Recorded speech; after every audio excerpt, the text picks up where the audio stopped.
Bem-vindos ao FertCast, podcast criado e desenvolvido por médicos especialistas em reprodução humana. E nós vamos hoje dar início propriamente à discussão sobre temas relacionados à reprodução humana. A gente já fez o episódio 0, no qual a gente se apresentou, falamos um pouquinho sobre a nossa vida pessoal, nossa vida profissional, e hoje nós vamos entrar nas questões que englobam a investigação, o tratamento, que é o objetivo desse podcast, né? Hoje vamos falar sobre a consulta de infertilidade. Antes de começar a conversa, caso alguém tenha alguma dúvida, queira entrar em contato com a gente, nosso e-mail é medicos@viventre.com.br medicos@viventre.com.br. Para quem não nos conhece ainda, está ouvindo pela primeira vez, somos 3 médicos especialistas em reprodução humana aqui de São Paulo. Meu nome é Sérgio Gonçalves, estou aqui com o Pedro Peregrino e também com a Paula Marim. Tudo bem, Paula? Tudo bom, Sérgio. Você, Pedro? Tudo ótimo. Tudo Animado para mais uma conversa? Vamos sim, vamos conversar um pouco sobre como funciona a primeira consulta para casais com dificuldade de engravidar, o que a gente tem para falar, o que a gente espera que os casais exponham para a gente e como que a gente tenta ajudá-los nessa primeira consulta. Muito bem, vamos lá. O que vocês acham que é a principal particularidade de um casal que passa por uma consulta de infertilidade? O que vocês sentem da maioria dos casais quando começa a consulta? Bom, o sentimento quase que unânime, eu acho que é a ansiedade, né? A ansiedade por não atingir aquilo que eles gostariam, né? Que é a gravidez. Eles têm uma expectativa que não consegue ser atingida. Então, a ansiedade é um sentimento muito prevalente. Concorda? Sim, eu acho que mais do que a sensação de não ter atingido, eles chegam muito preocupados em saber o porquê ou o que está acontecendo com o casal, se é que tem alguma coisa acontecendo que leva à infertilidade. Então, a ansiedade eu costumo dizer que está inerente ao tratamento ou inerente a qualquer casal que está tentando engravidar, mesmo que não tenha infertilidade, isso é normal. Mas eles chegam querendo buscar um monte de respostas logo na primeira consulta e a solução, lógico. Eles querem da gente uma solução quase que imediata para que resolva o problema deles. Em linhas gerais, acho que é bem isso, mas é interessante que tem uma diversidade, né, de perfis de casais que passam em consulta, que a gente percebe que boa parte já vem com um diagnóstico, já sabe que tem algum problema, um fator masculino, o homem já fez o espermograma que mostrou uma diminuição da concentração de espermatozoides, ausência de espermatozoides, ou a mulher já sabe que tem a reserva ovariana diminuída, enfim, uma série de coisas. Mas boa parte dos casais chegam para a consulta meio sem ter certeza absoluta de que existe alguma coisa errada, né? Então, ao mesmo tempo que existe a ansiedade, existe aquela incerteza. Será que a gente precisa mesmo de um tratamento de infertilidade? Tem alguma coisa errada com a gente? Porque diferente de outras especialidades, quando a pessoa tem um sintoma, está se sentindo mal e vai procurar o médico para saber por que ela está sentindo, eventualmente uma dor de cabeça, uma dor de estômago, né? Não está enxergando direito. O casal infértil muitas vezes não sente nada, a gravidez não está acontecendo. É simplesmente azar, ainda não aconteceu, mas vai acontecer. Será que a gente realmente precisa daqui? Às vezes, já senti isso muitas vezes, o ginecologista encaminha porque a mulher não está engravidando e o marido acha que ainda é cedo. Não, mas, poxa, vamos esperar um pouco mais. A gente está tentando há algum tempo, você está muito ansioso, às vezes acontece. Então, às vezes tem aquela incerteza. Será que a gente realmente deveria estar aqui? Vocês já atenderam casais assim, com certeza, não? Eu acho que tem 2 tipos de casais assim que chega pra gente. Um é o casal que não faz a mínima ideia do que está acontecendo, ele é a primeira vez que está procurando algum especialista ou alguma ajuda para isso, então ele vai partir do zero, tanto em relação às causas de fertilidade, quais exames pedir, aquelas coisas todas que a gente vai falar mais para frente, mas e tem aquele outro casal que é encaminhado já pelo ginecologista, que teoricamente já deveria ter pedido os primeiros exames, pelo menos os primeiros exames básicos, já chega com algum diagnóstico, um fator tubário, um fator masculino, alguma alteração de reserva ovariana, por exemplo. Chega pra gente querendo saber, que nem eu falei, as respostas, né? Quais exames pedir, o que está acontecendo, e se vai realmente precisar de um tratamento de reprodução assistida. Porque às vezes ele já ouviu de outra pessoa, de outro médico, que vai ter que fazer com certeza, ou que não vai engravidar nunca de forma natural, ou que vai ter que fazer com certeza algum tratamento de reprodução assistida. E algumas vezes a gente pode, através da primeira consulta, da anamnese, de alguns exames, nos surpreender com um casal que tem chance ainda de engravidar de forma natural. Então, é bem particular, né? Cada casal tem um tipo de história, e eu acho que essa primeira consulta é importante para a gente tentar chegar a um diagnóstico e tentar propor um tipo de tratamento ou não para esse casal. Acho importante falar também o momento, né? Qual que seria o momento certo do casal procurar um especialista em fertilidade, enfim, procurar alguém, uma ajuda para engravidar. Então, os principais guidelines, o que eles falam é que casais eles devem tentar engravidar por um ano, né? Por 12 meses. Se estima aí que a chance de gravidez em um ano seria em torno de 85%, 90%, ou seja, 85%, 90% dos casais tentando engravidar em casa por um ano deveriam engravidar. Então, essa é uma dúvida comum: em que momento eu devo procurar? Né? A ansiedade novamente bate, tem mulher que depois de 3 meses não engravidando, tentando engravidando, já quer procurar uma ajuda.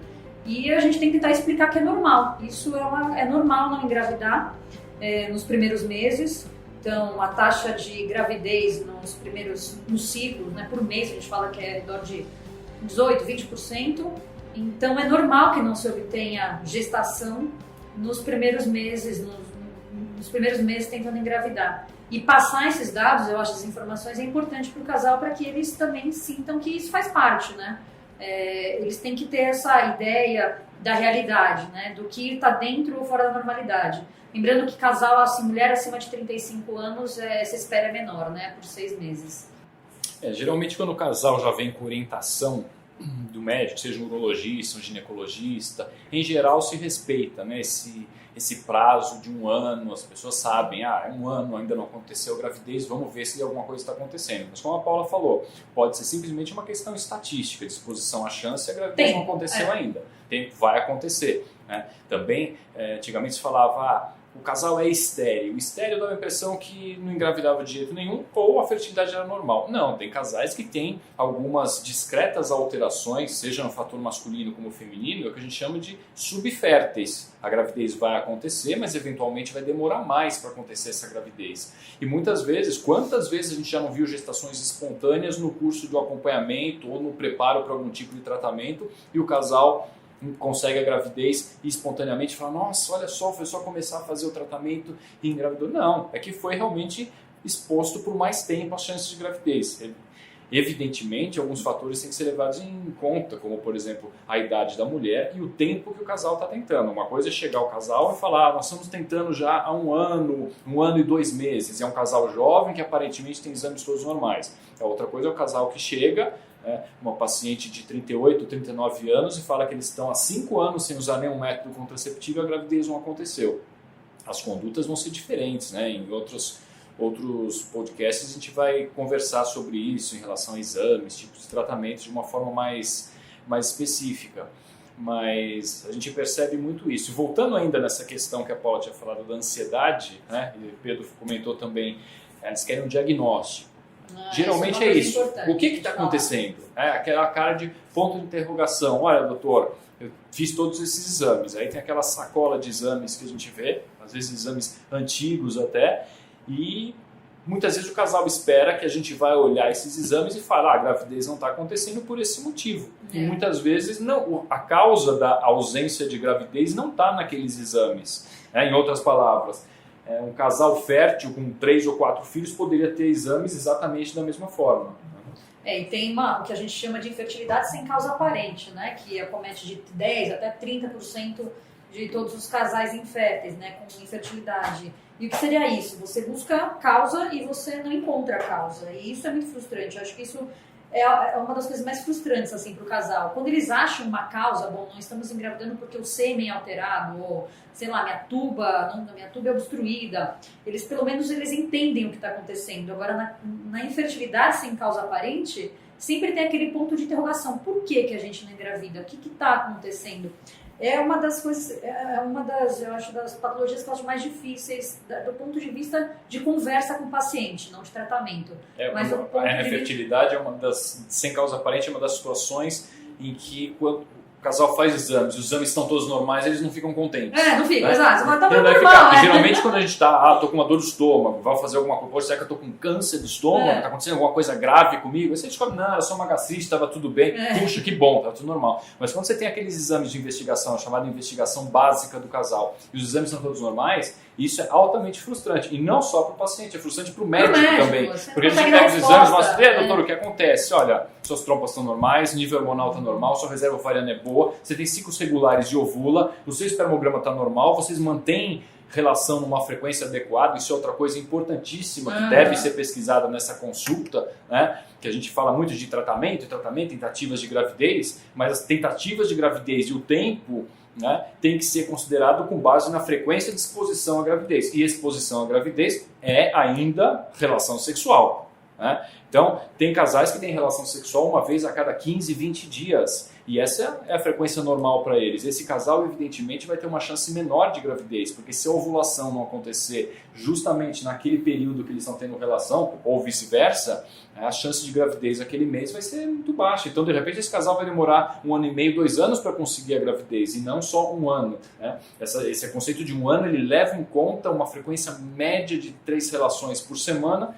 Por que esse número, 3 relações? Porque fica praticamente impossível que a mulher esteja ovulando num período que não houve a cobertura pela relação sexual. E vale lembrar também que esse 1 ano ele deve ser respeitado caso não tenha nenhum outro achado. Lógico. Como, por exemplo, paciente com ciclos irregulares. Bom, ela não está ovulando, você não vai esperar 1 ano para ir atrás e investigar e fazer essa mulher ovular. Ela tem um diagnóstico de ovário policístico, ela fica 3 meses sem menstruar, mas não deu 1 ano ainda. Isso, o homem, por algum motivo, fez um espermograma e descobre que ao invés de 15 milhões ou mais de espermatozoides, ele tem 200 mil, não precisa esperar 1 ano. Essa paciente já teve cirurgia nas trompas e já sabe que as trompas delas são destruídas. Não, esses casos, né, o casal já chega com um diagnóstico de infertilidade e já tem indicação de fazer tratamento tão logo eles queiram fazer. Né? Então, pegando o gancho do que o Sérgio falou em relação à importância dessa conversa da primeira consulta, né, que a paciente chega com aquele calhamaço de exames, que elas dão muito mais valor às informações que ela tem para passar, eu acho que o mais importante, ou uma das coisas mais importantes, é a gente ouvir o que o casal tem para falar, porque às vezes eles começam a contar as histórias e aí simplesmente a gente vê que o casal não tem relação sexual, por exemplo, ou que tem uma vida sexual inadequada para o objetivo deles, né? E ninguém nunca falou isso para eles não são obrigados a saber, né? Isso aumenta a ansiedade do casal. Então, mais importante do que pedir um monte de exame e ver os resultados dos exames é a gente saber ouvir o casal, ouvir a mulher, ouvir o homem, ver como é que está a vida deles, porque nos dias de hoje, então nas últimas décadas, principalmente com a inserção da mulher no mercado de trabalho, que a rotina está muito mais árdua, está muito mais difícil, todo mundo chega tarde em casa. Então, no final das contas, às vezes esse casal não tem uma atividade sexual, não tem uma vida sexual adequada para tentar engravidar, né? E eles estão querendo engravidar naquele momento porque, às vezes, a mulher está ficando mais velha ou acha que está no momento certo. E isso, através de uma conversa ou algumas orientações, a gente pode solucionar esses casos que os exames são todos normais, que tem fertilidade sem causa aparente. Né? A gente já viu casos aqui em que a gente conseguiu fazer a mulher engravidar de forma natural, só fazendo um controle de ultrassom, orientando quando que ela está ovulando de uma forma mais exata e orientando a relação sexual. Né? Isso, quando o casal é ouvido, né? Isso é muito importante, não só na nossa especialidade, mas em qualquer outra. Quando o casal é ouvido, isso diminui a ansiedade, ele se sente mais seguro no que o médico vai falar. Isso eu acho muito importante. Né? Mais importante do que pedir 300 exames e no final das contas a gente falar que está tudo normal. Você tocou num ponto que é fundamental. A gente vive hoje uma época de medicina de diagnósticos, de exames e diagnósticos. Então, quantas vezes já não aconteceu de eu estar atendendo um casal, eles chegam, mal a gente pergunta o nome, se apresenta, começa a conversa, então, doutor, porque eu fiz esses exames. Aí o que eu faço? Eu pego aquela sacola, aquela folha de exame, eu nem olho, eu ponho do lado. Depois a gente vai ver esses exames. Por quê? Porque primeiro a gente precisa conhecer o caso. E muitas vezes, é exatamente isso que você falou, só pela história clínica do casal, caracterização dos ciclos menstruais, são regulares, não são regulares, frequência de relação sexual, antecedentes, você já consegue mais ou menos traçar um perfil do fator de infertilidade daquele casal. O paciente que chega e fala que as menstruações são super irregulares, existe um fator ovulatório, dificuldade de ovulação, ela pode ter um ovário policístico, ela pode ter uma diminuição de reserva ovariana, alguma coisa pode estar acontecendo nesse sentido. Só que isso você precisa caracterizar, é sentar e conversar. A anamnese, ou seja, a história clínica, conversa numa primeira consulta de infertilidade, geralmente ela é demorada. Você tem que pesquisar todos os antecedentes ginecológicos, obstétricos, eventualmente se a paciente já engravidou alguma vez, abortou. A gente falou já da vida sexual, tem que entrar nessa parte de qual a frequência de relação, tem dor durante a relação ou não, isso é importante, porque pode estar associado a algumas doenças, como endometriose, por exemplo, que pode acometer as trompas, levar à disfunção das trompas, obstrução e, consequentemente, infertilidade. Então tem que parar e conversar antecedentes pessoais, antecedentes familiares, tem alguém na família com alguma doença genética, um problema de infertilidade, causa de abortamento. Depois que a gente faz tudo isso, examina a paciente, faz exame ginecológico, né? Eu não consigo entender uma consulta de infertilidade que simplesmente senta, conversa aí meia hora com o casal, meia hora com o casal, dá uma olhada nos exames e fala, olha, seu tratamento é fertilização in vitro. Eu não consigo entender. Às vezes eu fico me pensando lá naquela hora, 1h30 com o casal, vendo exames, anotando, falo, será que eu sou muito lento? Será que eu sou muito lento? Talvez. Eu estou anotando muito, eu estou conversando muito, mas assim, eu preciso ver os exames, eu vou examinar. Menos de uma hora não dá, Sérgio. Menos de uma hora? Não dá. Pode até ser que seja lento, mas você está seguindo a ordem correta da anamnese. Eu fico 1h30, às vezes, depende do caso, quando eu tenho antecedência, 2 horas, olha no relógio, meu Deus, 2 horas de consulta, né? Será que o casal já se cansou de mim? Porque, sabe, precisa. A primeira consulta eu acho fundamental para a gente... Você não tem um paciente, você tem 2 pacientes. Você tem 2 pacientes. Você tem 2 histórias para investigar. Então, realmente é normal. Então, sabe, é uma coisa que realmente precisa, né? Precisa sentar, precisa conversar. E a gente tem também... A gente falou da expectativa, né? O casal chega, né? Você falou da ansiedade, incerteza. O casal chega com uma expectativa. Será que esse médico, será que essa médica vai descobrir o que eu tenho e vai prescrever o tratamento correto? Às vezes já passaram vários, né? Vai chegar, poxa, vou levar de novo esses exames, vamos ver o que ele vai falar, vai bater com aquilo que eu estou falando. Já ouvi antes, né? E tem a expectativa do médico também, né?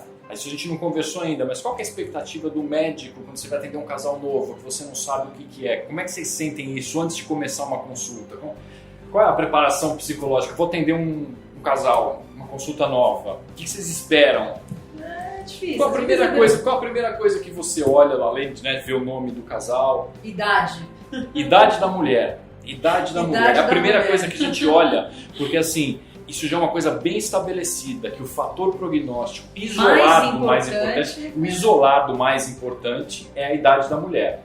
Né? Então, a primeira coisa que a gente olha é isso, porque isso vai nortear já tudo, né? O diagnóstico, o tempo que a gente pode esperar, o tratamento que a gente vai prescrever. Então, é uma das informações mais importantes, mesmo antes de a gente atender, já na ficha do casal, quando a gente olha e sabe a idade da mulher, isso já é fundamental. O que mais? Não sei se na primeira consulta, mas eu acho que eu acho que a reprodução humana mexe muito com o nosso ego. Então, quando você vê um caso, então, que talvez um paciente mais jovem, com um fator... Tem alguns fatores que são mais fáceis, que tem um prognóstico melhor, um resultado melhor de tratamento. Eu acho que talvez aquilo anime um pouco mais. Nós somos humanos, então nós sabemos ali, aquilo ali nos toca. Não é só, além de médicos, também somos pessoas que nos sensibilizamos pela dor, pela aflição do outro. E é assim que eu me sinto. Então, quando vem um negativo, por exemplo, e vem muitos negativos, obviamente, na nossa vida, não conseguir uma gestação, isso me afeta também. Então, quando eu tenho um casal, tenho ali na minha frente um casal, que eu vejo que o prognóstico não é dos melhores, aquilo ali também me incomoda um pouco. Lógico que eu vou tentar oferecer o melhor tratamento, e eu acho que é importante, extremamente importante, ser muito claro, muito aberto naquele momento, naquela primeira consulta, quanto ao prognóstico. Então, passar os dados, passar informações, passar as chances, passar a realidade para o casal, eu acho que é fundamental, né? Isso é uma coisa que a gente sempre conversou, né? Em relação a isso, de ser claro, transparente. E passar a notícia ruim, ainda que se o prognóstico for muito ruim, esse casal não volte e não faça o tratamento. Né? Mas assim, não adianta a gente querer pintar um quadro bonito quando o prognóstico é ruim. Eu já fui criticado por colegas que fazem, inclusive, reprodução, que eu falo, olha, a sua chance de sucesso no tratamento, mesmo com fertilização in vitro, é inferior a 5% por tentativa. E nada impede que a paciente faça. Não tem nada impede, mas ela tem paciente que é isso. Paciente, mas eu já ouvi críticas do tipo, mas não precisa falar assim também, passar esse número. Não, precisa sim. Eles precisam saber qual que é a chance real. A chance quanto que é? É 2%? Puxa, doutor, mas eu gostaria de tentar. Né? Olha, o tratamento para você, na sua faixa etária, o tratamento é fertilização com óvulos doados. Mas eu gostaria de tentar mais uma vez. Eu sei que a chance é baixa, mas podemos tentar? Podemos tentar, mas o casal está esclarecido. Isso é fundamental. Eu prefiro que o casal fale, isso é muito ruim, não faça o tratamento, do que vai fazer um tratamento comigo com uma ilusão, achando que a chance de engravidar é 50%, 60%. Eu acho que em relação à expectativa, pelo menos no meu caso, ela vai se construindo ao longo da consulta, porque, tudo bem, a gente vê a idade antes, a gente tem um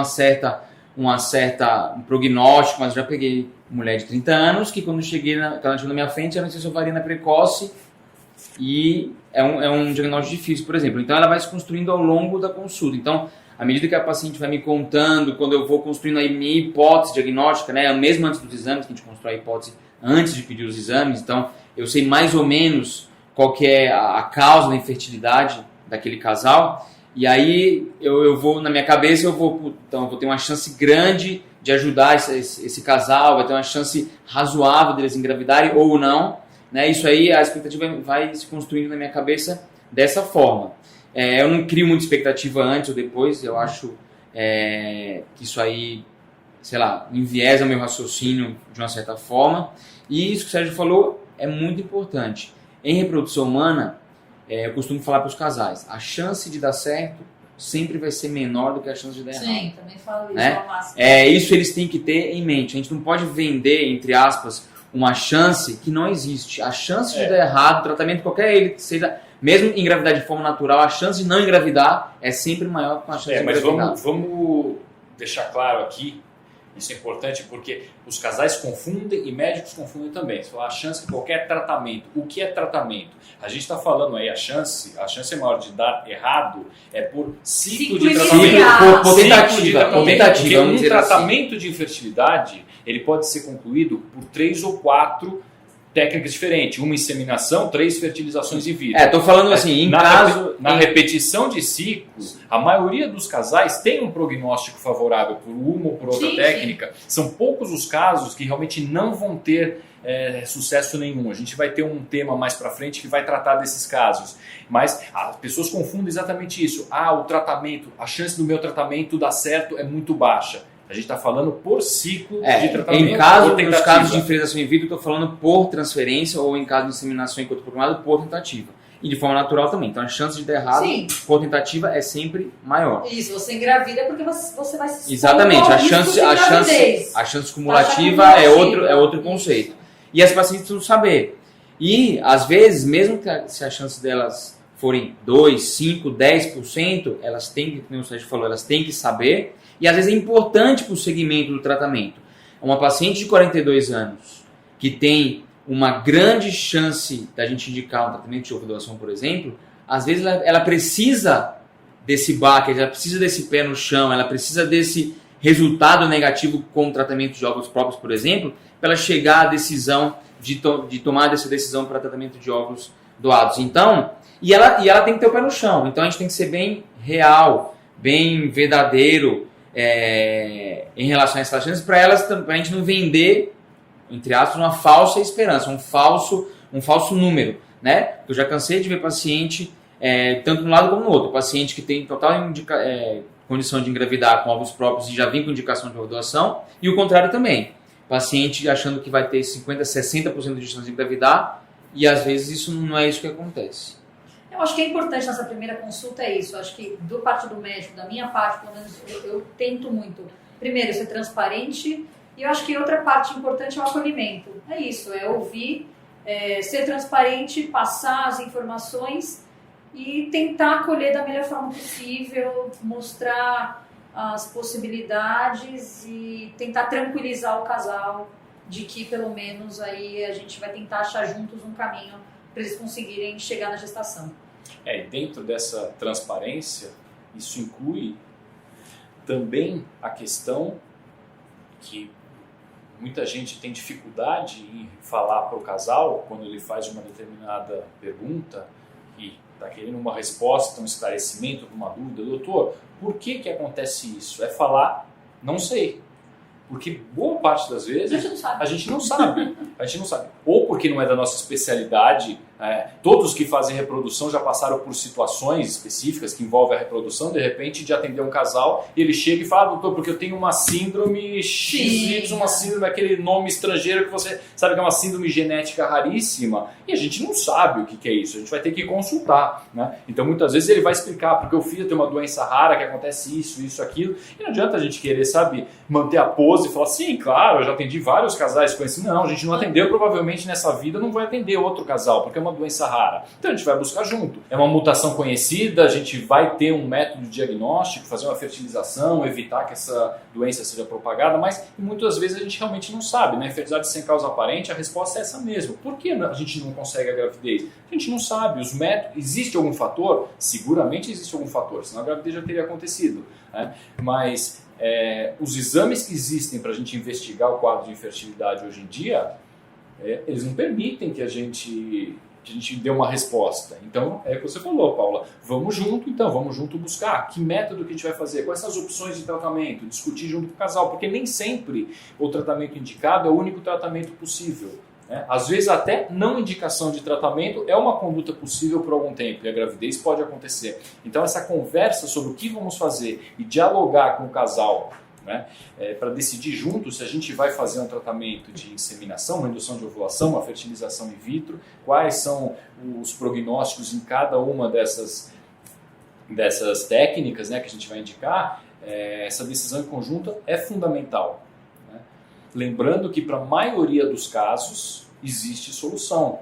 Né? Por mais que o casal chegue desanimado, a gente percebe que isso é uma coisa nítida que a gente nota também na consulta de infertilidade, como o quadro de infertilidade desgasta o relacionamento do casal. Isso é uma coisa assim, a vida sexual que a gente estava falando, relação sexual e tudo, a gente vai ter também um tema sobre isso mais para frente, mas a relação sexual passou a servir para a tentativa de gravidez. Quando a gente pergunta qual a frequência média, agora que a gente está tentando, a gente foca no período da ovulação. Então imagina o que é a vida desse casal quando está chegando no período ovulatório. Glúten, né? Chegando cansados em casa, estou ovulando hoje. Tem casais que não aguentam mais isso desgasta realmente o relacionamento. Né? Mas é isso, essa consulta, nem sempre nessa primeira consulta a gente vai conseguir todas as respostas. Né? Não é com um calhamaço de exames que a gente vai obter também a resposta e indicar o tratamento correto. A gente tem que fazer os exames necessários, né? Mas também precisa tomar cuidado para não querer fazer exames até a gente chegar a algum resultado alterado de um deles, de repente até um exame desnecessário para dar uma resposta. Às vezes a gente vai ter que caminhar junto, né, nessa investigação. Essa investigação às vezes não vai terminar com os exames que chegam então em cima da nossa mesa, mas vai ser na base do segmento, controle de ultrassom, ver o que está acontecendo, como que desenvolve, por exemplo, o endométrio dessa paciente, controle ultrassonográfico. Casais que já passaram por especialistas de infertilidade sabem o quão importante é controles de ultrassom para a gente entender como que funciona o ciclo menstrual, como que está sendo essa questão de ovulação, época para ter relação, né? Mas, sei lá, a gente sempre tem que procurar tranquilizar o casal, que a gente vai encontrar uma luz aí no fim do túnel. Acho que é isso. Eu termino dizendo, acho que é isso. Eu comecei dizendo sobre ansiedade e termino dizendo sobre isso. Acho que quando o casal então chega, ele está muito ansioso, muitas vezes a gente tenta então passar aqui a maior parte das informações possíveis, toda o conceito técnico está ali, né? Muitos de nós temos a parte técnica e às vezes o que falta ao médico é a parte da empatia e do acolhimento. Então, acho que isso que é a parte humana, importante, né? que é a parte Que é a humana, parte humana da escola. É isso que a gente tem que tentar fazer e para que essa ansiedade, como eu falei, eu acho que ela permeia toda essa jornada do casal. Eu acho que é isso que a gente tem que fazer, não digo sanar esse problema, mas ao menos tentar controlar essa ansiedade e fazer com que o casal se sinta tranquilo, né? Mais acolhido e confiante ali no seu tratamento, confiante no seu segmento. É uma parceria ali, né? Que ele consiga confiar em você e se sentir um pouco mais tranquilo que ele não está sozinho nessa jornada. Com certeza o acolhimento e ouvir o casal vai fazer com que essa ansiedade seja diminuída de uma certa forma. Cada vez que o casal ficando cada vez mais confiante nos médicos que eles procuraram, a ansiedade vai diminuindo. E eu costumo dizer, desde a primeira consulta, que o tratamento de infertilidade, qualquer que seja ele, a gente tem que vencer passo a passo. Eu acho que se a gente fizer programar, vencer cada passo ou cada objetivo, eu acho que cada vez que a gente vai vencendo os objetivos junto com o casal, essa ansiedade vai diminuindo.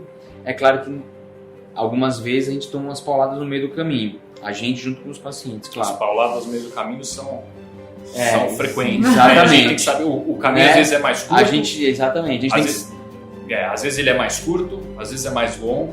A gente tem que saber que pode não ser fácil. Tem casais que conseguem gravidez super rápido? Tem, mas pode não ser fácil. E a gente tem que estar junto, tem que ter bastante paciência segurança. Né? Eu vou terminar dizendo uma frase que meu avô sempre falava. Quando chegava para ele assim, falava: avô, se der certo, não. Se der certo, não. Quando der certo. Né? Então a gente sempre tem que lembrar disso, né? Que a chance de sucesso existe. Alguma coisa mais a acrescentar? Paula, Pedro? Acho que é isso. Acho que hoje assim, é uma conversa, né, não entramos muito em detalhes sobre a consulta, depois a gente vai ter outros temas. Né? Hoje a gente queria mesmo dar essa pincelada aí no que é a consulta do casal infértil. Né? Repetindo, se alguém quiser escrever, entrar em contato com a gente, médicos@viventre.com.br. É isso aí, foi mais uma vez um prazer conversar com vocês. Até a próxima, Vamos ficando por aqui hoje. Até a próxima. Até a próxima, podcast Vivem.